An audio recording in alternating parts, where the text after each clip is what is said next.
Madam Sara, mag-ingat po kayo at maraming tuyong sanga sa paligid. Baka po masugatan ng mga hita ninyo. O kaya matapilok pa kayo. Huwag mo na akong alalahanin, Anding. Kaya kong sarili ko. Tsaka ilang beses ko bang sasabihin sa'yo na huwag mo akong tatawaging madam. Hiramdam ko tuloy yan, tanda ko na eh. Amo ko ho kayo. Kaya dapat lang naigalang ko ho kayo, no? Amo mo ko, dapat mo kong sundin. Isa pang madam mo sa akin talaga at hindi ka na makakapasok sa bahay. Naku, huwag naman po. Eh di kung ganun, sumunod ka. At tigil-tigilan mo yung kakapo mo sa akin Kay mama ka na lang magaganyan. Huwag na sa akin. Parang hindi naman tayo halos sabay na lumaki niyan eh. Ay sabagay, pero kahit na. Amo pa rin kita. Susundin kita pero hindi ko makakalimutan ng mga limitasyon ko. Ewan ko sa'yo. Pero mabuti at naisipan mo nang bumalik. Malaki ang utang na loob ng pamilya ko sa inyo kung wala kayo ni Madam Anesita, malamang pakalat-kalat na lang kami ngayon. At ang huling habilin ni nanay bago siya mamatay, ay ang ibalik ko sa inyo ang kabutihang pinakita ninyo sa amin. Hindi naman na yung kailangan. Napagkatiwalaan namin si Aling Anita. Naging pangalawang ina ko na siya. Okay na yun. Tsaka isa pa, hindi naman kami humingi ng kabayaran Kahit na pinalaki ako may utang na loob ni nanay. Nang dahil din kasi sa inyo, makapagtatapos na ng high school si Lorena. Kaya gagawin ko ang lahat. Makapagpasalamat lang sa inyo. Bahala ka. Pero, kumusta? Teka, ano yun? Siguro ng tao yun Bakit kasi hindi ka na lang sa mansyon ninyo, sa bahay tumuloy? Ay, dito pa tayo dumaan Akala ko ba gagawin mo lahat para makapagpasalamat? Bakit parang nagreklamo ka na? Kasi naman, alam mo namang Abril ngayon Ito yung buwan na maraming Sara, ang mabuti pa, bumalik na tayo. Ibang pakiramdam ko rito Hindi. Ang mama, wala siyang kasama. Kailangan natin makauwi sa bahay, bilisan mo. Sara, sandali! Diyan galing yung sigawan Sara! Sara! Sara naman, hindi ka ba may bahay pala rito? Sara, narinig mo yan? Umalis na tayo. Hoy! Ano? Bakit pumapasok ka dyan sa bahay? Kala, ano yan? Dugo ba yan? Anding, mukhang nagsimula na ulit. Tingnan mo. Diyos ko po, totoo ba ito? Anong nangyari dito? Nasaan ang mga ulo nila? At yung tiyan nila? Sara! Anding, bilis, may sanggol. Wala, mabuti naman hindi siya dinamay. Kailangan na nating umalis dito. Bilisan mo. Bukas na bukas pumunta ka sa baryo. Ipagbigay alam mo to. Anong gagawin natin sa bata? Ano pa nga ba? Di uuwi natin siya sa amin. Bilisan mo na, kumilos ka na.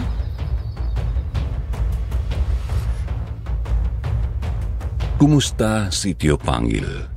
Ako nga pala si Anding, isang tubong Tacloban na ngayon ay tahimik ng naninirahan dito sa Kamaynilaan. Matanda na ako at masasabing bilang na ang mga taon sa mundong ito. Pero napakarami kong mga karanasan na nais ibahagi sa mga tao. Mga karanasang puno ng kababalaghan at katatakutan. Subalit ang pinakatumatak sa akin ay ang ibabahagi ko sa inyo sa liham na ito. Ito ay noong panahong nanilbihan ako bilang kasambahay sa mag-inang milyonarya. Ang panahon na napatunayan kong hindi lang basta kwentong bayan at panakot sa mga bata ang mga aswang. O ito na ang gatas at mga lampin na pinabili ninyo, madam. Mabuti naman kung ganon. Sige, bigyan mo ako ng lampin. Pagkatapos magpakulo ka naman ng tubig at hugasan mo yung mga bote na nabili mo. Bilisan mo nang makakain na yung sanggol. Puro amlang ang nakain ito mula gabi. Sige po. Ito po ang lampin. Pupunta na po muna ako sa kusina. Sandali. Nasabi mo na ba yung nakita ninyo ni Sarah kagabi? Ay, opo. Kasabay ko pong pumunta doon yung pinuno ng baryo. Maging sila po talagang nangilakbot sa eksena doon Grabe ho talaga kasi. Yung mga lamang loob. Tama na. Hindi mo kailangang sabihin ang nakita niyo doon. Etong bata, alam ba nila na narito? Opo. Sinabi ko po, ipagbibigay alam din daw po nila ngayong araw sa mga pulis ang nangyari. At baka puntahan tayo dito para tanungin. Sige. Sige na, Anding. Sundin mo na ang iniuutos ko at siguradong gutom na ang batang to. Opo. Nagsimula na naman. Kailan ba talaga ito matatapos? Kailan? Kilala ang lugar namin bilang angkatan ng niyog at mga gulay. At ilan sa malalawak na niyogan doon ay pagmamay-ari ng mag-inang Anisita at Sara. Kilala silang mayaman subalit may busilak na mga puso. Sila ang kumukop sa ina ko nang naulila ito hanggang sa maipanganak kami ng aking kapatid. Sila rin ang dahilan kung bakit nagkaroon kami ng sarili naming bahay sa bayan at nagbigay ng pagkakataon sa aming magkapatid na makatungtong ng high school. Bukod doon ay sadyang pinagpala sila sa kagandahan. Si Madam nga ay hindi mo akalaing lagpas 50 na noon. Subalit sa likod ng masaganang buhay sa baryo namin ay ang isang malagim at kakilakilabot na kwento. Tuwing papalapit kasi ang kapistahan doon ay may namamatay o kung minsan ay nawawala na lamang basta. Kung hindi taga roon, dayo. Kung bakit sila nawawala o kung sino ang pumapatay, hindi namin alam. Kahit ang mga pulis ay hindi masagot ang mga tanong na yan. Ito na po mga bote. Nakapaghandaan na rin po ako ng tubig para sa mga pampaligo ng bata.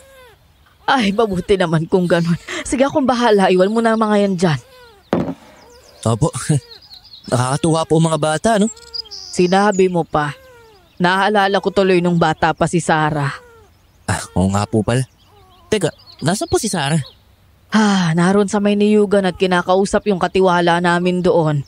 Inutusan ko kasi siyang paalalahanan yung mga naroon na wag na magpagabi masyado at magsisimula na ang, alam mo na.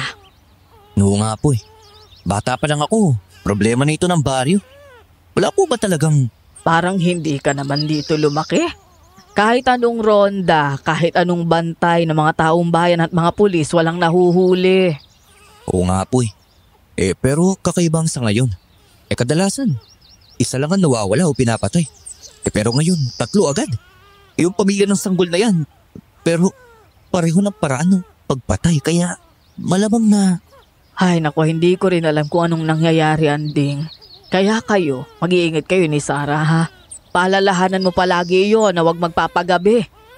Bakit kasi hindi na lamang po kasi tayo sa bahay tumuloy? Maganda rin naman po ang bahay ninyo doon. Kasi naman po parang hindi ko maintindihan kung bakit hindi niyan maiwan-iwan tong bahay dito sa Niyugan. Hindi hamak na mas ligtas po tayo doon. Dahil yun, sa ito ang isa sa mga habili ng ama ni Sarah bago ito mamayapa. O sige na, ang dami namang tanong, kumilos na at asikasuhin ko pa itong bata. Pasensya na po. Sige po, maglilinis na po ako. Anding, ang mga paalala sa'yo, huwag mong kakalimutan. Apo. Halos 2 linggo pa lang ako sa kanila at nililinis ko ang buong bahay 3 beses sa isang linggo. Bawat sulok at kwarto ay sinusuyod ko. Maliban sa kwarto ng manggida at sa kwartong nasa pinakadulo ng bahay sa unang palapag. Palaging nakakandado ang silid na yon at mahigpit na bili ni Madam Aniseta na huwag kong papakialaman ang pinto na iyon kahit ano ang mangyari. Naalala ko noong bata ako na minsan kong nakitang bukasyon, mayroon doong hagdanan pa ibaba. Pero hindi ako nagkaroon ng pagkakataong makita ang nasa ibaba noon. Oh, nandito ko na pala eh. O kumusta yung Niyugan? Ayun, ganun pa rin. Maraming humingi ng paunang bayad ngayon. Tapos sa pera yung mga tao. Hindi naman ako nakakaindi kaya binigyan ko na lang. Alam mo minsan, hindi bagay ang matatapang at matataray mong mga mata sa ugali mo. Sa totoo lang. Ewan ko sa'yo. Nagmerienda ka na ba? Ayaan ko sana si mama ang kaso nakatulog na katabi yung bata eh. Oo. Kumain na ako ng tinapay kanina. Tungkol dun sa bata, aampunin ba talaga ninyo yun? Yang narinig ko kasi, dadaan muna tayo sa mga pulis para tuluyang makupkup ang batang yun. Wala namang problema yun. Wala tayong ginawang masama. Dapat nga magpasalamat pa sila na kinuha natin yung bata. Dahil kung hindi, malamang naging hapunan na rin niya kung anong pumatay sa magulang niya. Tama ka. Pero Sarah, sa tingin mo ba, sinong gumawa nito dito sa baryo? Naalala mo si Lola? Yung nanay ni Papa? Oo, yung kilalang albularya. Si Lola Pasing. Sino ba namang hindi makakaalala sa kanya? Ang sabi niya sa amin, hindi lang basta tao o aswang ang kumukuha ng buhay dito taon-taon. Isa raw yung uri ng demonyo na puno ng galit at paghihigante. Teka, ngayon ko lang narinig yan. Hindi ko alam pero sa amin lang niya yung kinuwento eh. Pero kung ganun, bakit isang beses sa isang taon lang? Kung galit siya, bakit hindi niya dalasan? Hindi naman sa pero hindi ba? Weirdo lang. Dahil daw nakakulong na yung demonyong yun at isang beses isang taon kailangan siya pakainin o alayan ng buhay para hindi masira ang pagkakakulong sa kanya. May kung anong kilabot akong naramdaman habang sinasabi sa akin ni Sarah ang tungkol doon. Kung totoo yun marahil ang dahilan kung bakit hindi mahuli-huli ang pumapatay sa baryo namin yun. Magtatanong pa sana ako ng tungkol doon nang makarinig kami ng malakas na pagkatok mula sa labas. Tao po. May tao ba rito? Sandali, dyan na. Ano pong kailangan nila? Magandang hapon po, miss. Ako nga pala si Sergeant Felipe Ramos. Ako yung investigador na naka-assign dun sa kaso ng patayan malapit sa paanan ng bundok. Napag-alaman ko kasi rito kay Bang Joselito na kayo raw ang unang nakakita sa sinapit na pamilya. Paumanhin, Sarah. Pero nice raw niya kayo makausap. Kaya isinama ko na rin siya. Wala naman ng problema, Mang Joselito. Ang totoo, inaasahan ko yung pagdating ng mga pulis eh. Sige ho, pumasok na kayo. Anding pasuyin naman ng kape tsaka makakain para sa mga bisita. Sige, sandali lang. Hindi pamilyar sa akin ang pulis na dumating sa bahay noon. Marahil ay bago yun sa amin at dahil sawan ang karamihan ng mga pulis sa kasong hindi naman nila malutas-lutas ay ipinasa na lamang nila ito sa bagong destino sa kanila. Maliit lamang si Sargento Ramos pero matikas ang kanang tindig at alerto ang mga mata. Upo kayo. Salamat.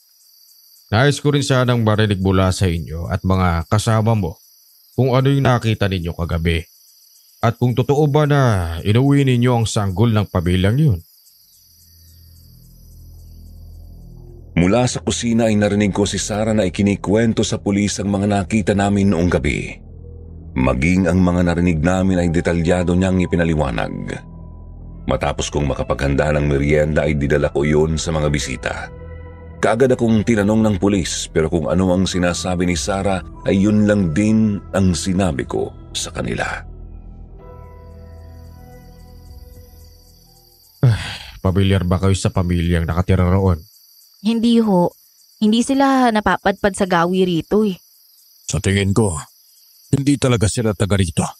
Wala naman kasi talagang nakatira sa gawing yun eh. At kung papansinin, kubo lamang ang bahay nila. Sangayon ho ako. Nagulat nga ho ako na may bahay na roon eh. Pero wala ba kayong hinala o taong naiisip na maaaring gumawa nun? Ako ho, wala. Ako rin po. Mababait ang mga taga-baryo. At wala akong maisip na maaaring gumawa ng krimen na ito eh. At isa pa, noon pa man po, nangyayari na yung mga patayan dito taon-taon. Sadyang kakaiba lang talaga ngayon. Dahil 3 kaagad ang naging biktima. Sargento, sinabi ko naman sa inyo, hindi ho tao ang gumawa nito. Ano? Aswang na naman. Kagaya rin ang sinasabi ng mga kabaryo ninyo. Ay nako, kaya hindi nalulutas ang kasong ito dahil dyan sa mga walang kwentang paniniwala ninyo eh. Ginoo, mawalang galang na pero pwede bang huwag kayong sumigaw? Nasa loob kayo ng pamamahay ko.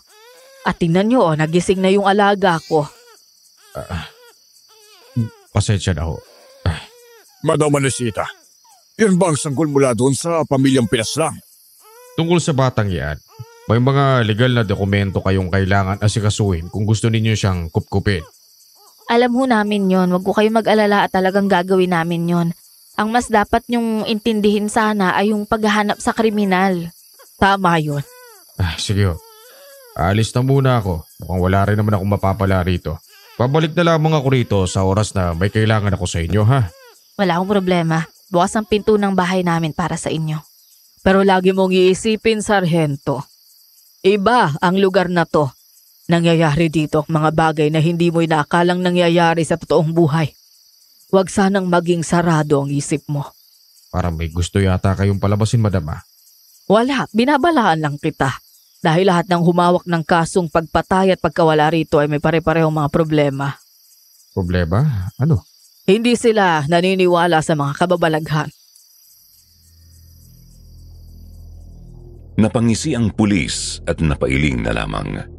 Nagpaalam na ito at hindi na lumingon na pabalik.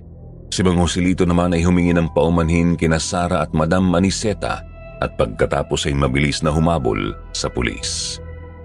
Nagliligpit na ako ng mga taas at platito nang makarinig ako ng malakas na kalabog. Malalim ang pinanggalingan noon.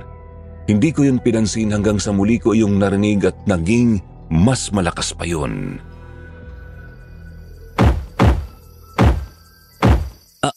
Ano ho yun? Narinig niyo yung kalabog? Parang galing sa ilalim natin ah. Ha? Wala naman. Ikaw ba, Sara? May narinig ka ba? Wala rin ho. Ay nako Anding, pagod ka na siguro. Ang mabuti pa, magpahinga ka muna. Ako nang balang maganda ng hapunan. Pero sigurado po akong... Anding, wala kaming narinig. Sige na. Iligpit mo na yan at pagkatapos magpahinga na. Opo. Mabilis akong nagligpit pagkatapos noon. Pagkarating ko sa kusina ay palihim akong sumilip sa mag-ina. Nag-uusap sila. Pareho silang nakatalikod mula sa akin kaya wala akong ideya kung ano ang sinasabi ni Madam Anisita. Si Sara naman ay panay ang tango pero bakas sa mukha nito ang pag-aalala at takot. Sumapit ang gabi. Hindi ko natiis at tumulong ako kay Sara sa paghahanda ng aming hapunan. Hindi siya kumikibo. Kaya ako na ang nagbukas ng usapan. O kumusta yung bata? Parang hindi ko naririnig na umiyak yun ah. Ang galing ni Madam na mag-alaga ng bata.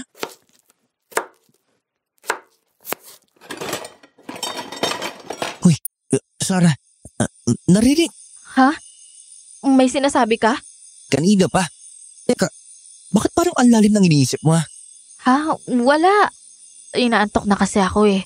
Ang aga ko kasing nagising kanina, tapos ang init pa dun sa niyugan. Ganun ba? Kung gayon, ako na rin. Magpahinga ka na. At tatawagin ko na lang kayo ng Madam kapag ganda ng pagkain. Sigurado ka? Oo naman no. Sige, akit muna ako ah. Pasensya ka na. Pinagpahinga pa kita, tapos ikaw rin pala yung tatapos nito. No, walang problema. Trabaho ko naman talaga to.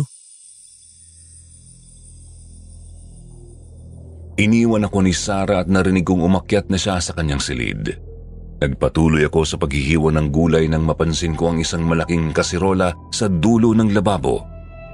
Malinis sa bahay ang mag-ina at kadalasang walang naiiwang mga kaldero at kawali sa lababo. Kaya naman dala ng pagtataka ay sinilip ko ang laman noon. At napakunot noo ako ng malanghap ang napakalansang amoy mula roon. Dahan-dahan akong sumilip at napangiwi ako nang makita ang mga lamang loob na halos nakalubog sa sariwang dugo. Anding! Sara, ano to? Hindi naman kayo kumakain ng dinuguan ah. At saka, hindi na ito sariwa oh. Ang baho na eh. Ano? Gusto ko sanang kumain ng dinuguan. Nakatikim kasi ako sa bayan nung nakaraan ng kaso. Ayan nga, nalimutan kong ipaluto sa'yo. Hindi ko naman nakalaing masisira agad. Ganun po ba? Mabilis po talagang mga amoy ang ganito lalo na hindi ka agad nalinis eh. Hayaan nyo po. Bukas na bukas rin. Ipagluluto ko kayo ng dinuguan kung gusto ninyo. Itatapon ko na lamang po ito. Baka tuluyan ng mga amoy. Hindi, si Sara na ang bahala dyan. Magasikaso ka lang ng hapunan at lumalalim ng gabi. Pero kaya ko na ho itong Nagbigay ako ng utos, hindi ba? Tularan mo ang iyong ina sa pagiging masunurin, Anding. Opo. Ay, pasensya na po ha. Naintindihan ko ho. Sabay na umalis ang mag-ina sa aking harapan. Lumingon pa sa akin noon si Sarah subalit wala siyang sinabi. Tanging pag-aalala lamang ang nakita ko sa kanyang mga mata. Hindi ako kumbinsido sa mga sinabi ni Madam Anesita. Imposibleng hindi niya alam na mabilis masira ang dugo at mga lamang loob. Isa pa, maghapon ako sa bahay at wala man lang siyang nabanggit sa akin. Pero hindi na ako nagtanong at nagpatuloy na lamang sa pagluluto. Hindi mahigpit ang mag-ina sa kahit ano. Pero pagdating sa pagkain, hindi nila ako pinasasabay sa kanila. Hindi rin nila ako inuutusan habang kumakain sila. Si Sarah ang nag-aabot ng lahat sa kanyang ina. Pati pagliligpit ng kanilang pinagkainan ay ito rin ang gumagawa. Uy, ako nang bahala dyan sa inugasan. Sige, salamat. Itong mga tira-tira bala ka nang magpakain sa mga pusa sa labas ha. Oo naman. Sa dami nga ng mga tira-tira rito eh. Ang tataba ng mga pusa sa labas. Ay, teka. Yung nasa kaldero. Gusto mo tulungan na kitang maglabas? Hindi na, ako nang bahala dyan.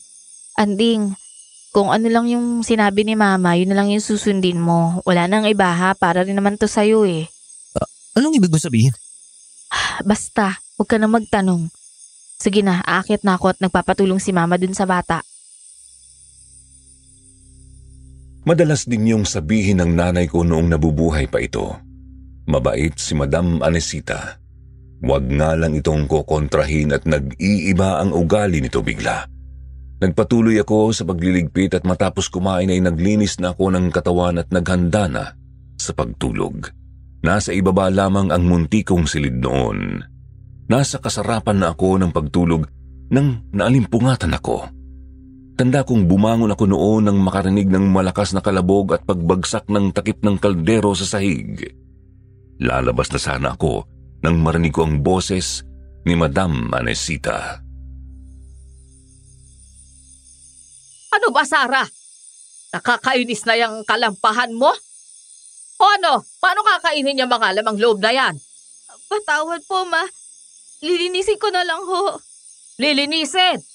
Ang kailangan natin ay ang ipapakain. Kapag hindi siya makakain ngayong gabi, baka magkaproblema tayo ng malaki. Kukuha lang ho ako ulit ng lamang loob. Ako na hong bahala. Siguruhin mo. Dahil kung hindi siya makakakain ngayon, ikaw ang ipapakain ko sa kanya. Opo. Ipaghanda mo rin ako ng akin. Sige na. Kinutuban ako ng masama ng mga oras na yon. Bubuksan ko na sana ang pintuan ng kwarto ko para sumilip nang makaramdam ako ng isang nakakakilabot na presensya. Hindi ko maipaliwanag pero parang tumigil ang katawan ko noon. Napako ako sandali sa aking kinatatayuan bago ako nakalayo sa pinto at umupo sa aking higaan. Pawisan ako noon, hinihingal at panay ang lunok ng sariling laway. Pagkatapos noon ay para akong nanghina. Bumigat ang hangin sa loob ng silid. Napapikit ako at hindi ko na namalayan ang paglipas ng gabi. Napakatahimik ng bahay nang magising ako. Papasikat pa lang ang araw noon. Dahan-dahan akong lumabas ng aking silid habang nakasilip at lumilingon-lingon sa paligid. Nang wala akong makitang tao ay mabilis akong naglakad papuntang banyo para umihi. Ngunit bubuksan ko pa lamang ang pinto noon nang kusa iyong bumukas. May kabayo kang hayop ka. Grabe naman. Ay, naku. Naku, Sarah. Ay, pasensya ka na ha. Nagulat lang talaga ako sa iyo eh. Akala ko walang tao dito sa loob eh. O sige na, gumamit ka na. Sandali lang. Ano yun? Kagabi kasi, narinig ko kayo ni Madam eh. May pinag-uusapan kayo tungkol sa pagkain na natapon? Ha, maga ako natulog kagabi. Nang may tapon ko yung mga lamang loob dun sa likod ng bahay, natulog na ako. Tapos ngayon lang ako bumaba. Uy, pero sigurado ako eh. Narinig ko kayo. Yung sabi pa nga ng Madam, kapag hindi nakakain yung papakainin ninyo, ikaw ang ipapakain niya dun sa kung kanino man yun. Seryoso ka ba? Ako? Ipapakain ni Mama? Ay naku ka, malamang nananaginip ka lang talaga nun. Sige na, maganda ka na ng agahan natin at aalis kami papuntang bayan. Papabakunahan daw ni Mama yung baby at aasikasuhin na rin namin yung mga papeles. Ganun ba? Ayos yan. Sige, ako na bahala. Tapi lang ang mama ha. Alam mo naman yun, hindi yun nag-aagahan. Naghanda ako ng agahan noong umagang yun. Wala na doon ang kalderong puno ng dugo at malinis na malinis ang kusina. Kaagad akong nagpakulo ng kapeng barako at naglabas na rin ako ng mga tinapay. Nagsasalin na ako ng kape sa mga tasa nang makarinig ako ng isang malakas na kalabog. Tumigil ako sa aking ginagawa dahil napakalakas talaga noon. Akala ko ay galing yun sa itaas, subalit narinig kong muli iyon at natukoy kong galing yun sa pintuang hindi kailanman pinabubuksan sa akin. Sandali akong napatitig doon hanggang sa muling kumalabog ang pinto. Nakita kong umuga yun kaya sigurado akong doon galing ang tunog. Ano kaya yun? Balak ko sanang baliwalain yun, subalit mas lumakas ang mga kalabog at parang magigiba na ang pinto. Kaya lumapit na ako. Subalit paglapit ko ay biglang tumigil ang kung anong nasa likuran ng pintong yun.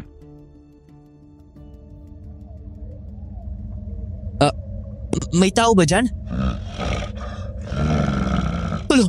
Ano yun? Wala yon, Anding. Ay, naku po. Ilang naman eh. Ako lang to. Ano ba kasing itinatayo-tayo mo dyan? May narinig po kasi akong kalabog. Tapos parang tunog ng hayop sa loob. May alaga ho ba kayong aso? Anong pinagsasasabi mo? Wala kaming alaga at walang kahit ano sa likuran ng pintong yan. Pero sigurado po ako eh. Nagsalubong ang mga kilay ni Madam Anesita. Hinawi niya ako at lumapit siya sa pinto. Kinatok niya yon, tinadyakan at pinaghahampas. Pero wala akong narinig na kahit anong sumagot mula sa likuran ng pintong yon, kaya naman napakamot na lamang ako ng ulo at napahingi ng paumanhin. Naniniwala ka na? O sige na, ihanda mo na yung agahan. Pagkatapos, paarawan mo na muna si Mila. Maganda ang sikat ng haraw sa balat ng bata lalo na sa umaga. Mila po? Oo, yun ang pinangalan ko sa kanya. Sige na, tama na ang tanong. Ikilos na at baka tanghaliin kami. Mabilis akong kumilos at inihanda ang pagkainan para sa mag-ina. Matapos yun ay kinuha naman ni Madam ang bata at iniabot sa akin. Isang araw ko lamang itong hindi nakita pero sa paningin ko ay lumaki ito kaagad. Mas naging malaman at talagang nakakatuwa dahil palagi itong nakangiti. Ang sarap-sarap dito, no? Hangin-hangin. Ay, ang ganda ng tawa niyang batang yan. Ay, Pare, mawalang galang lang ha. Pero dito ka ba nakatira? Oo. Diyan ako nakatira. Bakit? Ano kailangan mo? Wala naman ha. Anak mo? Ang gandang bata Hindi. Ampun na mga amo ko. Ampon? Ayos din ilang araw na kayong nakatira dyan? Teka, nakakahalata na ako sa'yo Unang-una, hindi ka taga rito at hindi kita kilala.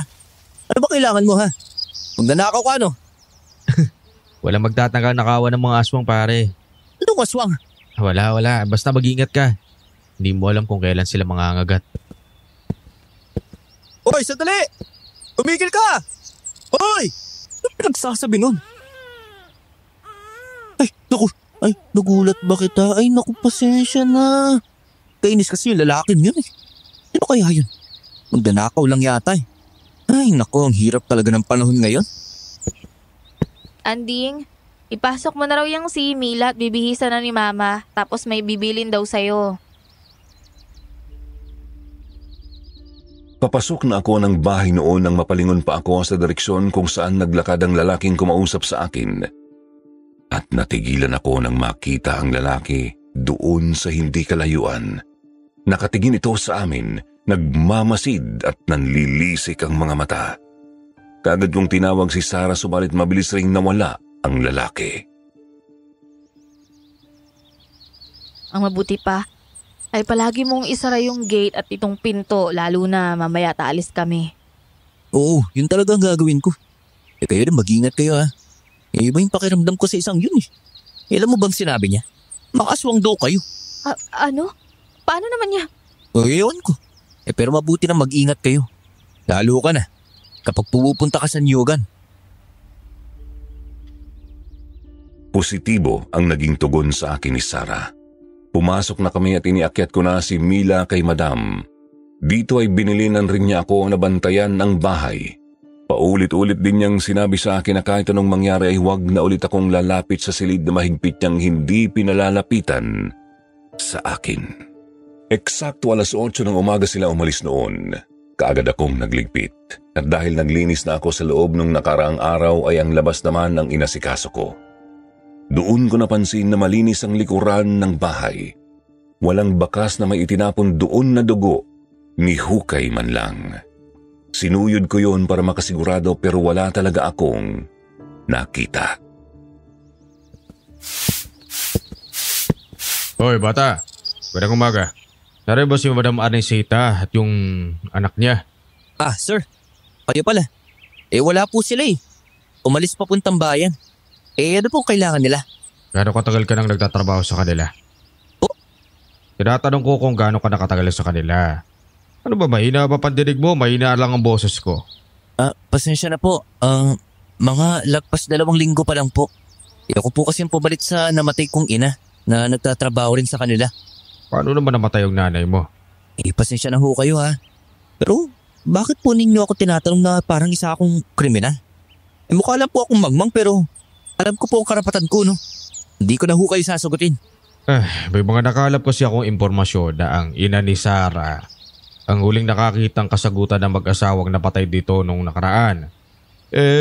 May mga nakarinig na pinagbantaan ng lalaking asawa ang amo mo. Kaya nais ko sana silang makausap. At ikaw rin, tungkol sa nalalaman mo tungkol sa kanila. Naku, mababait po ang mga amo ko. At alam yan ng mga taga rito. Kung gusto ninyo, magtanong-tanong kayo dun sa Nyogan. Naroon na mga tao nila. Sigurado kung wala silang masamang masasabi sa mag-ina. May makasagutan man sila. Pagandod lang yun. Sige, gagawin ko yun. Pero babalik ako. O nga pala, yung mga ulo ng mga natagpo ang patay kahit noon pa. Totoo bang hindi na nakikita ang mga yun? Sa pagkakaalam ko po, hindi na. Lahat ng mga pinaslang noon, inilibing ng walang ulo. Sige. Salamat sa oras mo ha. Pakisabi na lang sa mga amo mo na hinahanap ko sila. Sige po. Iniwan din ako ng pulis na yon matapos niyang magtanong. Hindi na siya lumingon at naglakad na lamang patungo sa Nyogan. Nang mawala na siya sa paningin ko ay pumasok na ako ng bahay. Naghanda ng tanghalian at dahil wala akong magawa ay naghanap ako ng mga lumang pahayagan at nagsagot ng mga palaisipan doon. Lumipas ang mga oras, sumapit ang hapon at bumagsak ang napakalakas na ulan. At lubog na ang araw, subalit hindi pa rin nakakabalik sila Madam Anisita at Sarah. Hanggang sa lumalim na lamang ang gabi at hindi pa rin sila nakabalik. Ano na kayo nangyari kina Madam?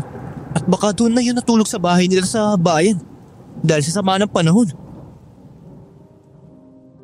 Isinara ko ang mga pintuan at bintana ng bahay. Pagkatapos ay kinuha ko ang itak na nasa kusina at dinala sa aking kwarto. Mag-isa lang ako kaya kailangan ko ng pamprotekta sa aking sarili noon. Mahirap na, lalo na at maraming masamang loob sa paligid. Narinig kong lalong lumakas ang ulan. Papatulog na sana ako nang makarinig ako ng malakas na kalabog. Pagkatapos ay sinundan yon ng malakas na angil ng kung anong malaking hayop. Dali-dali akong tumayo pero bago pa ako makalabas ng kwarto ay nakarinig muli ako ng malakas na kalabog. Sinundan ng parang napupunit na kahoy at naputol na kadena.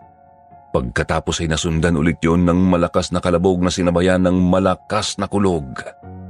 Napakabilis ng pagkakasunod-sunod ng mga tunog na yon at nang makalabas ako ay napanganga na lamang ako sa aking nakita. Bukas ang pintuan sa harapan ng bahay at hindi lang yun basta bukas. Sira iyon at tumilapon labas ang pinto. Grabe. Diyos ko po. Ano nangyari? Babalik na sana ako sa silid para kunin ang itak na itinabi ko doon nang mapansin kong bukas ang pintuang ipinagbabawal buksan.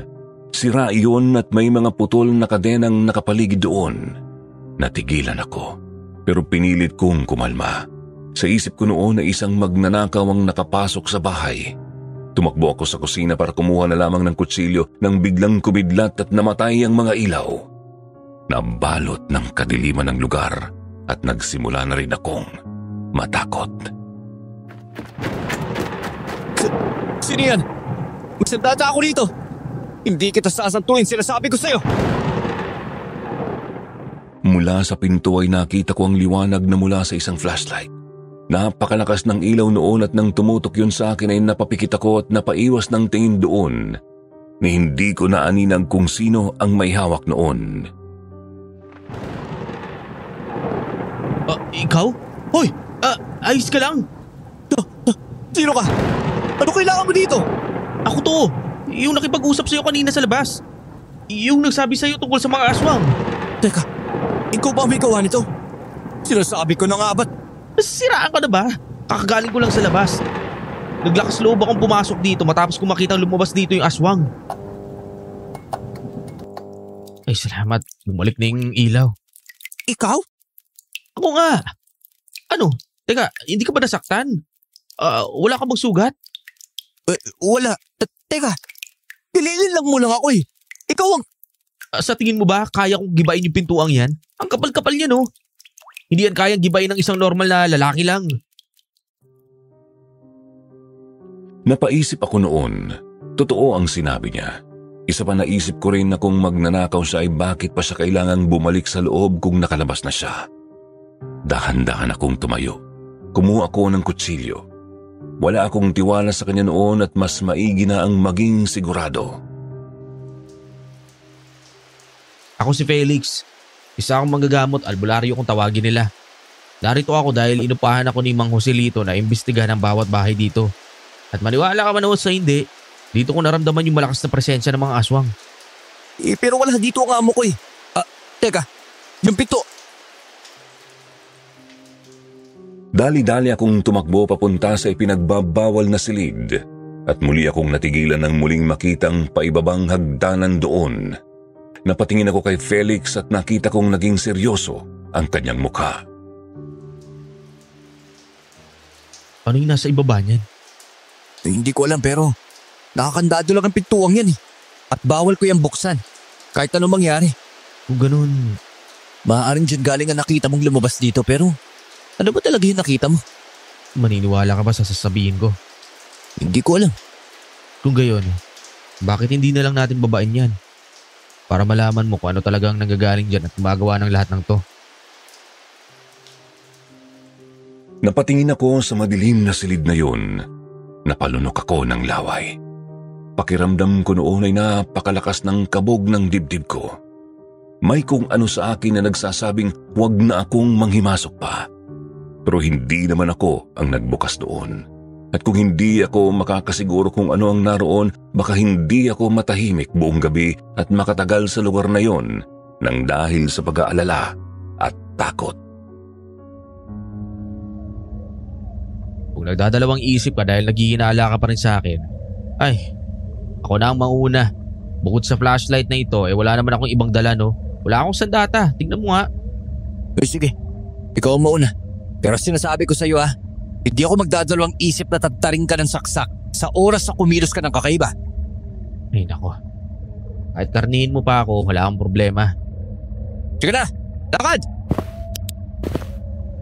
Yung nakita ko, isang nilalang na kulay itim. Balot ng balahibo ang katawan at may mahabang sungay na parang kambing. Hindi natin alam kung ano yung nasa ibaba nito kaya mas maganda ihanda mo yung sarili mo. Ano? Sigurado ka ba? Ano klaseng nilalang yun? Hindi ko rin alam pero sigurado akong aswang yung isang yon. Paano mo naman nasabi? Teka, malapit na tayo sa dulo. Anong amoy na yun? Ang baho!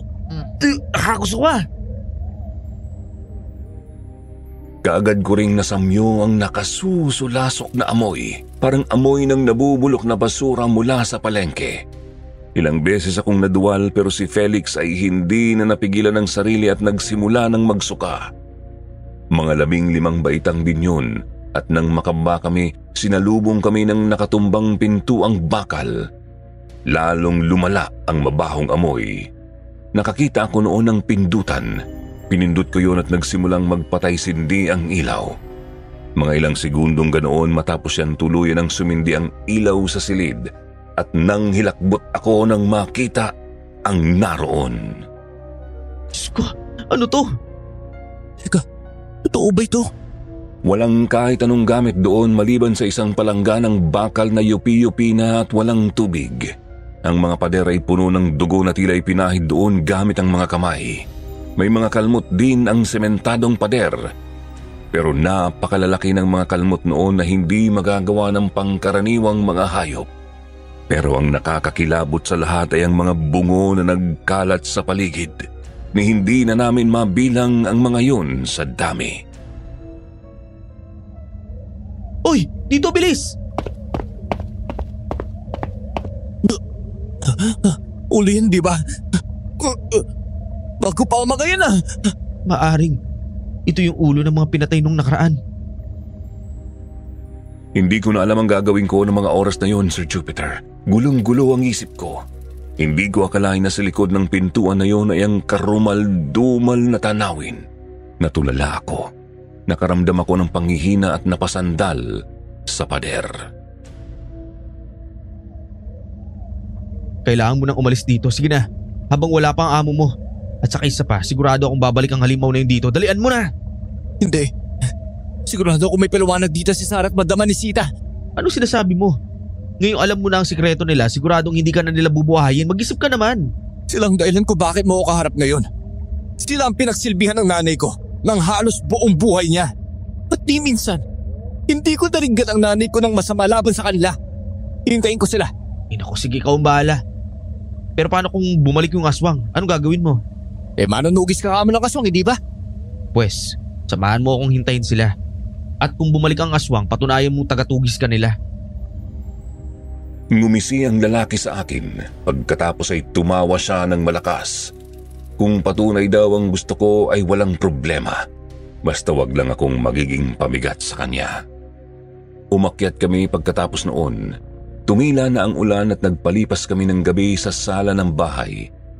Hawak ko pa rin ang kutsilyo at buong magdamag akong nakatitig sa pinto. Nag-aabang kung anong halimaw ang maaaring pumasok doon. Pre, may paparating yung mga aswang. Ha? Nasaan? Aso yung aswang? Anong dilubyo? Anding! Anding, nasan ka? Ay naku, Sarah, kunin mo nga itong si Mila. Anding! Madam. Anong nangyari dito? Bakit baklas itong pinto? Madam, kasi po. Teka, huwag mong sabihin. Nagmamadaling pumasok si Madam sa loob. Hinawi pa niya ako noon at napasigaw siya nang makitang sira na rin ang pintuan ng silid kung saan nanggaling ang aswang. Napaluhod siya habang nanlalaki ang mga mata at lumuluha. Anong nangyari? Anding, anong ginawa mo? Wala po akong ginawa. Tulog na po ako nang makarinig ako ng malakas sa kabog eh.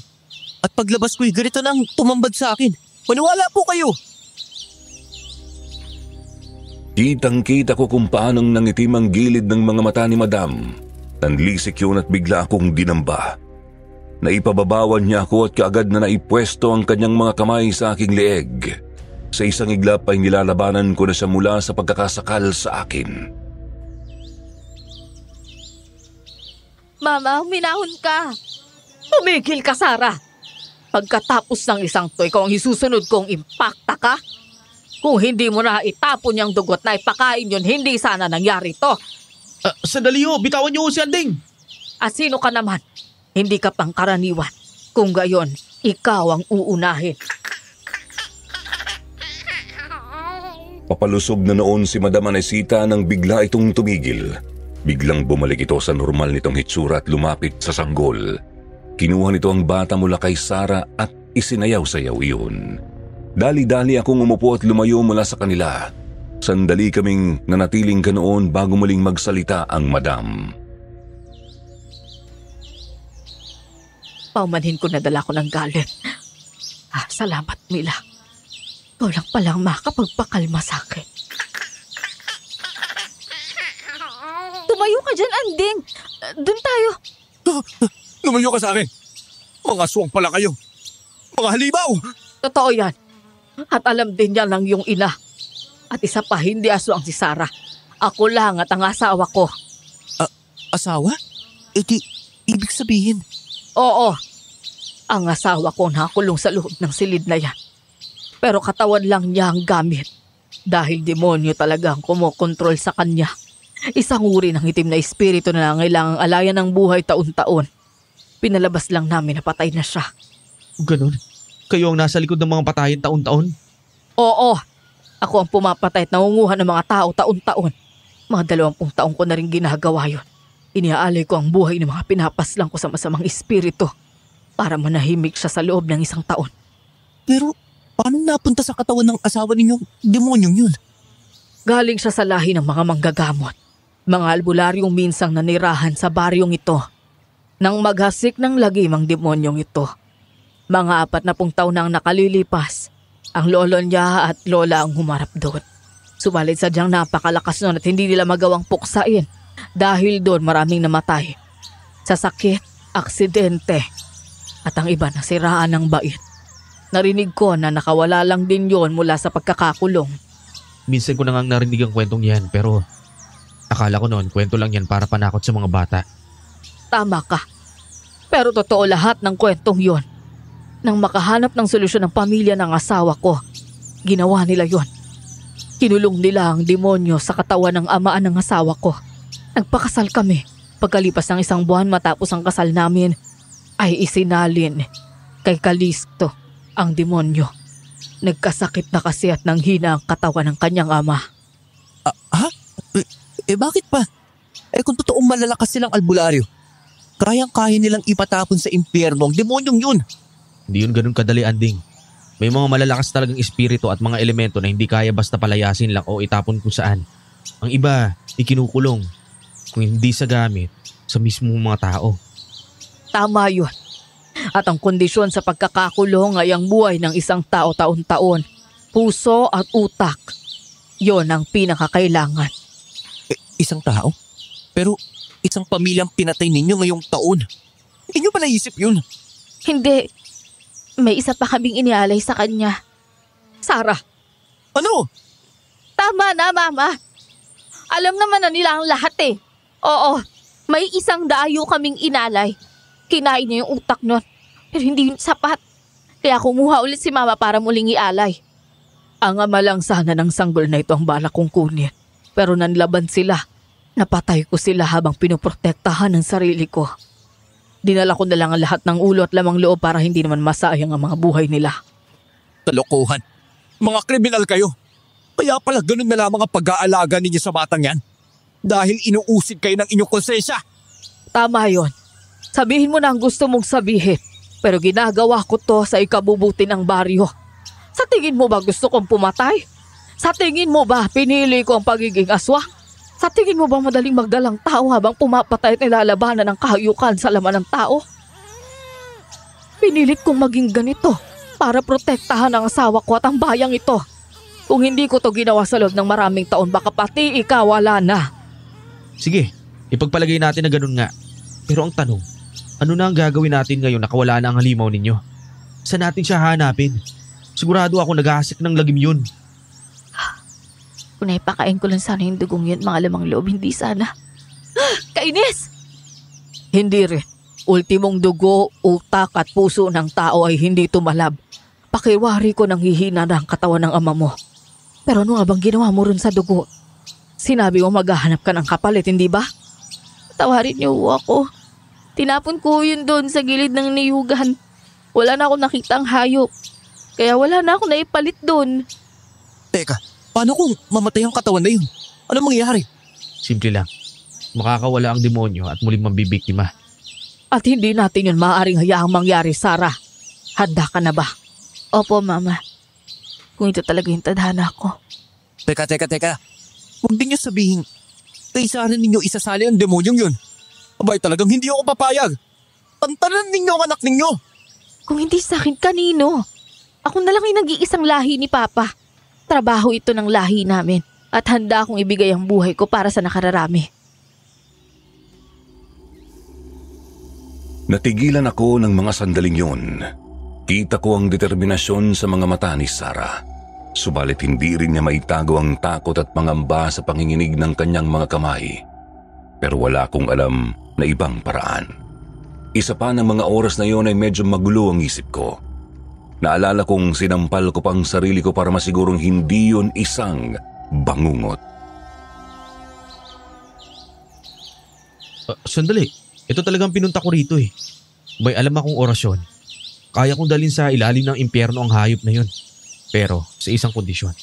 Susuko kayo sa mga pulis pagkatapos ang lahat ng to. Gaano ka kasigurado na kaya mo? Hindi 100%. Pero malakas ang kutob ko na tatalab sa kanya ang orasyon na sinasabi ko. Orasyon to ng lolo ko. Kilalang tagapagpalayas ng mga demonyo at masasamang espiritu yon. Pero mapanganib ito, iho. Felixo, Hindi ito laro at hindi isang pagsasanay, Felix. Isang pagkakamali at malalagay ka sa panganib. wala pong problema. Basta ipangako nyo sa akin na susuko kayo sa mga pulis pagkatapos kong ikulong ang halimaw na yon. Ang totoo, nararamdaman ko ang napakalakas na kapangyarihan mula sa'yo. Kung magagawa mo yan, susuko ako sa mga pulis. Mama! Sarah, kapag nagtagumpay siya, hindi mo na kailangang ipagamit ang katawan mo. Gagawin ko ito para sa'yo. At wag kang kukontra, Anding. Oh, tigpitin na ninyo ang mga kalat. Magpapahinga muna kami nitong bata. Ang mga ulo dun sa silid. Sige na, kunin nyo na lahat at ilibing sa likod bahay. Bilisan nyo. Baka may makakita sa inyo at isama nyo na yung mga bungo. Kaagad akong kumilos, kumuha ako ng pala at piko at nagsimula akong maghukay.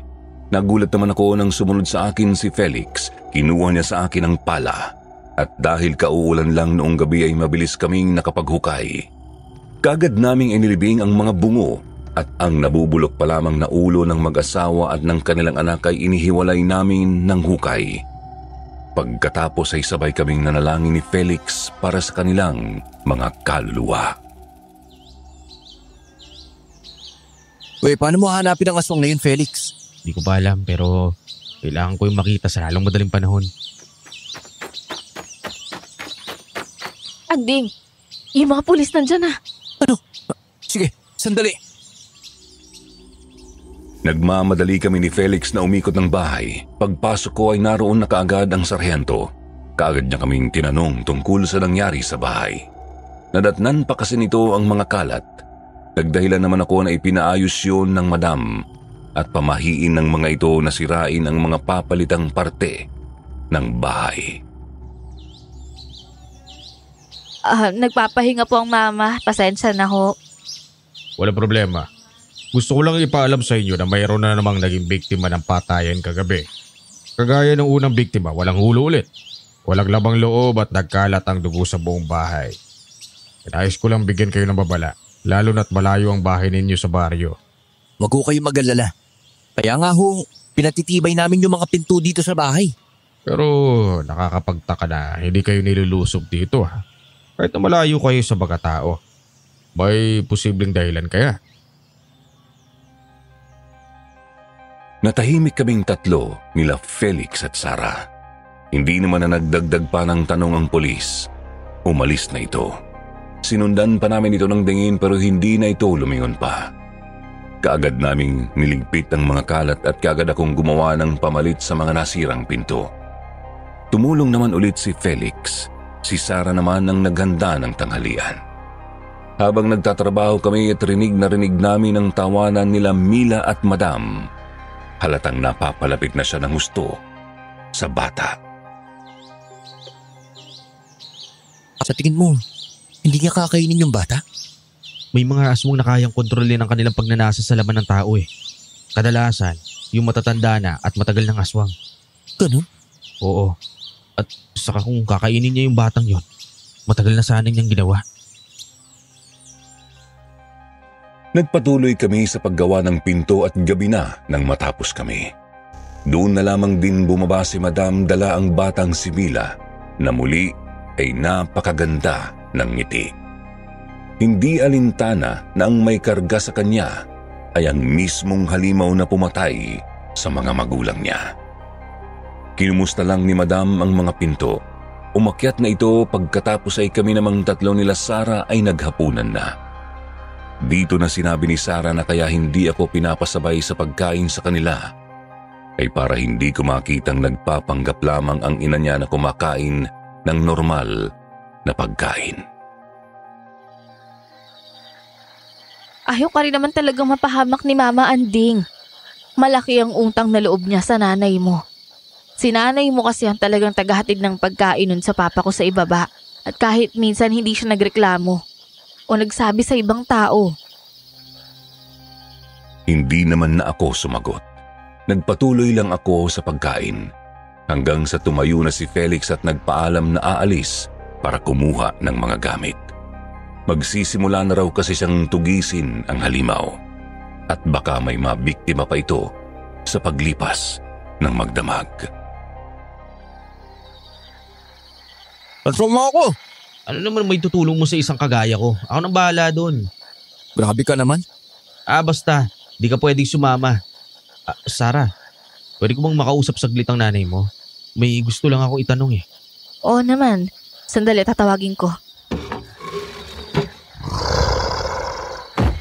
Lumayo ka! Halimaw, lumayo ka! Si Madam. Tara sa taas! Diyos ko po, anong nilalang yan? Binalot ako ng takot ng mga oras na yun, Sir Jupiter. Sa unang pagkakataon sa buhay ko nakakita ko ng isang nilalang na kahit sa panaginip ay hindi ko pinangarap na makita. Parang aso ang kanyang mukha na may halong kambing. Itim na itim ang kanyang balat at balot ng itim na balahibo ang kanyang naglalakihang mga braso at mga binti. Nakalabas ang matutulis nitong mga pangil at umuunat pa ibaba ang malagkit nitong laway. At kapansin-pansin ang mahaba at patulis nitong mga sungay. Presensya pa lamang ng nilalang na yun ay sapat na para manghina ang mga tuhod ko. Akin ang bata! Kailangan ko ng sariwang laman. Ibigay mo sa akin ang sanggol na yan! Hindi mangyayari yon. Hindi ko ibibigay sa'yo ang batang ito. Hindi mo na ba ako mahalan ni Sita? Ako ito, ang asawa mong si Calixto. Dali na, para mabuhay pa ako na mas matagal. Peste. Hindi mo ako maluloko. Noong oras na ipinasok ka sa katawan ng asawa ko, nang mga oras na yun namatay na rin siya. Hindi ka madaan sa pakiusap. Pwes, kalimutan mo na ang pinagsamahan natin dalawa. Sara, kunin mo ang bata. Bilisan mo! Pagtakbo ni Madam ay sumalubong kaagad si Sara. Nakuha niya ang bata subalit inabot ng matatalas na kuko ng halimaw si Madam Manesita. Nasubsob ang Madam sa sahig. Mabilis namang bumaling kay Sara ang halimaw kaya kaagad kaming kumilos ni Felix. Hinila ko si Sara. Aabutan na kami ng halimaw nang biglang humarang sa amin si Madam at nakipagbuno ito sa halimaw. Sige na, bumaba na kayo. Tumakas na kayo. Kunin mo itong bata. Tumakas na kayo. Babalikan ko si Mama. Nasisiraan ka na ba? Mapapatay ka ng halimaw na yun eh. Sumama ka na sa amin. Hindi ko pwedeng iwan ng Mama, Anding. Sige na, kapag namatay kami, may perang nakatago sa silid ko. Kunin mo lahat yun. Hindi ka mamamatay. Hindi kita hahayaan bumalik doon, no? Anding! Habang nagtatalo kami ay narinig namin ang langit-ngit ng napunit na kahoy. Sinundan yon ng kalabog at ng tunog ng may bumagsak sa lupa. Napatingin kami sa bintana at natigilan kami nang makitang si Madam Anesita yon, duguan at hindi na gumagalaw. Kaagad na ipinasa sa akin ni Sara ang sanggol. Mama! Sara! Batayan mo ang bata. Susundan ko sila. Sandali. Asin! Nasaan yung asin? Ayun! Doon! Ayos! Tinakbo ni Felix ang lababo at kinuha niya ang lagayan ng asin. Kasya ang 1 kilo doon at kapupuno ko lamang ulit noong nakarang araw. Tumakbo siya palabas. Nakita kong papalapit na si Sarah sa kanyang ina nang biglang tumalon sa harapan niya ang halimaw. Umangil ito. Napatingin ito sa akin at nang makita nito ang bata ay walang ano-anong lumusob ito. Kaagad akong tumakbo papuntang kusina para kumuha ng kahit anong panlaban. Subalit hindi pa ako nakakarating sa kusina ay umalingaw-ngaw na sa paligid ang malakas na sigaw ng halimaw. Hayop ka! Sino mag-aakalang tinablan pala ako ng asin? Ang mga mata ko! Sarah! Alalayan mo ang ina mo! Sige na! Ako nang bahala rito! Oo, Ang lakas naman ng loob mo. Akala mo ay matatalo mo ako ng gano'n na lang? Ang palasan!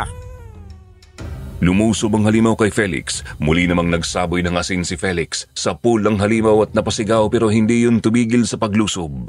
Mabuti na lamang at nagawang makailag ng isa. Subalit mabilis na nakabaling ang halimaw. Tinamaan niya si Felix at tiyan dahilan para gumulong ito at masugatan. Hindi pa itong tunay kong kakayahan. Hintayin ninyo akong makawala sa katawang lupa na ito. At ipaparanas ko sa inyo ang sakit na walang katulad! Muling bumaling sa akin ang halimaw. Mula sa malaking bintana ay nakita ko itong naglakad papalapit sa akin. Inilapag ko ang sanggol sa likuran ko sa ibabaw ng lamesa. Pagkatapos ay ginampot ko ang pinakamahabang kutsilyo na naroon. Hindi ko alam ang gagawin ng mga oras na yon. Takot na takot ako. Pero alam ko sa sarili ko na kailangan kong protektahan ang sanggol sa aking likuran. Sumigaw ang halimaw. Nagsimula na itong tumakbo at balak na nitong wasakin ang pader ng bahay para makalapit sa akin ng mabilisan. Nang umalingaw-ngaw sa paligid ang tatlong malalakas na putok ng baril, nakita kong tinamaan sa ulo ang halimaw ng 2 beses at kaagad itong bumagsak. Ano klaseng halimaw yan? Sarhento, Ayos na ba kayo? Wala bang nasaktan? ang mama ho. Puno ng sugat. Ito rin pong si Felix may sugat sa tiyan. Sige, huwag kayo mag-alala. Paparating daw ang mga taga-baryo. Mabuti po dumating kayo. Salamat po. Napagpasyahan kong magronda rito. Mabuti na gala. Sargento! Itong bata ako ulit! Anding, Nagulat na lamang ako nang biglang may humawak sa binti ko. Dahil doon ay napasubsob ako. Dala ko noon si Mila kaya ibinaling ko ang aking katawan at niyakap ko ang bata. Bumagsak ako sa aking balikat at pakiramdam ko ay nabali ang binti na hinawakan ng halimaw. Pagkatapos ay tumayo ang halimaw na parang walang nangyari. Narinig ko pang naglaglagan sa lupa ang mga tingga mula sa ulo nito. Akala siguro ninyo ay mapapatay ako ng ganyang sandata. Mga hangal! Akin ang batang yan at pagkatapos ay isusunod ko na kayo! Lumayo ka! Sige! Lumapit ka at pagsasaksakin kita! Sinabi ko lang hindi ako tinatablan yan. Ngayon, magdasal ka na. Hindi ko may galaw ang aking katawan. Ano ka? Ikaw, kampalasan ka talagang hayop ka! Felix! Nang mga sandaling yon ay nag-orasyon na si Felix. Sunod-sunod ang pagsambit niya ng mga katagang hindi namin maintindihan habang nakahawak sa duguan niyang tiyan. Si Sargento Ramos naman ay kaagad akong nilapitan. Kinuha niya ang bata at inalalayan akong makalayo doon. Ano nangyari? Parang nalulusaw ang aking katawan. Imposible ito. Anong orasyon ito? Orasyon na mula pa noong panahon ng mga kanununuan natin. Noong mga panahon na pakawalan ka rito sa lupa. Imposible! Imposible! Napaluhod ang halimaw. Nakita naming nagkikisay ito habang nagsisisigaw. Sinabayan yon ng malakas na pag-iyak ni Mila. Hindi nagtagal ay sumubsob na ang halimaw. Umusok yon hanggang sa tanging payat na katawan na lamang ang naiwan doon. Tumigil na rin si Felix sa pag-oorasyon. Pati si Mila bigla ring tumahimik. Ilang sandali kaming binalot ng katahimikan. Ngunit nabasag rin ang katahimikang yon nang bumagsak si Felix sa lupa at nawalan ng malay. Kaya mo ito ba yung mag-isa? Opo, salamat. Iika-ikang nilapitan ko ang bangkay ng halimaw at literal na butot balat na lamang ang natira doon. Hindi na yun gumagalaw at wala nang bakas ng buhay. Anding, Sarah, madam, hindi ko alam. Pero sa halip na kalungkutan ng maramdaman ko, masaya ko. Matatahimik na ang ama mo, Sarah. Opo. Sa wakas, makakapagpahinga na siya ng maayos. At higit sa lahat, hindi mo na kailangang isakripisyo ang sarili mo. Salamat kay Felix at kay Anding. Nasaan si Mila? nandoon po kay Sargento. Ay, naku, amin na nga yung batang yan. Kawawa naman at iyak ng iyak. Ito po. Ayos ka lang ba? Oo, wala naman akong ginawa kundi sumigaw eh. Salamat sa pagprotekta mo kay Mila. Si Felix ang dapat nating pasalamatan. Ako, ginawa ko lang ang makakaya ko. Pero kung hindi dahil sa tapang mo, baka napano na rin si Mila. Hindi nagtagal ay dumating ang ibang mga taga-baryo sa pangunguna ni Mang Joselito. May dala silang mga sulu, pinatulis na kawayan, mga pala at kung ano-ano pang pwedeng panlaban. Pero wala na silang inabutan bukod sa sugatan at walang malay na si Felix. Kaagad naman nila itong kinuha at dinala sa pinakamalapit na pagamutan. Si Madam naman ay hindi na sumama. Gagaling din naman daw kasi ang mga sugat niya kaagad dahil hindi rin siya pangkaraniwan. Sinabi ko na sa inyong lahat, Sargento, maaari na ninyo akong hulihin at ikulong kung yun ang nararapat. Tama si Anding, kriminal ako. Sa dami ng mga pinatay at nawala sa mga lugar na to, panigurado ay mabubulok ka sa bilangguan. Kung yun ang nararapat na kaparusahan, tatanggapin ko. Pero pinrotektahan mo ang baryong ito laban sa halimaw na yun. Sa loob ng napakaraming taon, ginawa mo yun kahit na nasa panganib ka. Sinakripisyo mo ang asawa mo at tanda mo rin ibigay ang anak mo kung sakali. Ano mang sabihin ninyo, pumatay ako ng tao. Hindi na kita arestuhin. Ano? Bakit? Palaki mo na lamang ang batang yan. Pero sa oras na marinig ko na mayroong muling patayan dito, hindi na ako mag-aatubiling hulihin ka. Sargento. Sige na, alis na ako, Anding. Sarah, pantayan ninyo yan si Madam. Paalam. Ilang beses pang tinawag ni Madam si Sargento Ramos pero hindi na ito lumingon. Mabilis itong naglakad hanggang sa hindi na namin ito matanaw.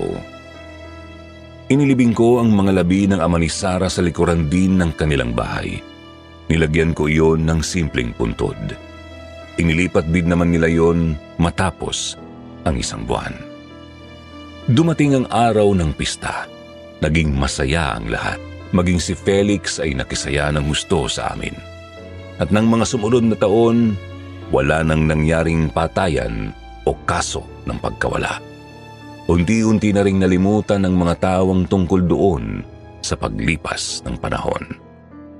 Pero ako, hindi ko malilimutan ang mga pangyayaring yon. Si Mila, lumaki siya na maayos pero hindi ko na alam kung paano nila sinabi sa bata ang tungkol sa mga magulang nito. Matapos kasi ang 5 taon ay umalis ako doon at nagpatuloy ng pag-aaral sa kolehiyo. Kung may napatunayan man ako sa kwentong ito, yun ay ang wagas at mapagsakripisyong pag-ibig para sa iba. Isang uri ng pag-ibig na kayang ibigay ang lahat para sa ikabubuti ng marami. Maging asawa man yan, anak o ang sarili. Isang uri ng pag-ibig na iilan lamang ang kayang magpakita. Hanggang dito na lamang. Maraming salamat at sana mapili ninyo ang liham na ito. Kayo mga kasityo, kaya ba ninyong magsakripisyo para sa ikabubuti ng nakararami? Kung anuman ang sagot nyo ay nais kong marinig o mabasa man lang. Muli, maraming salamat sa inyong lahat.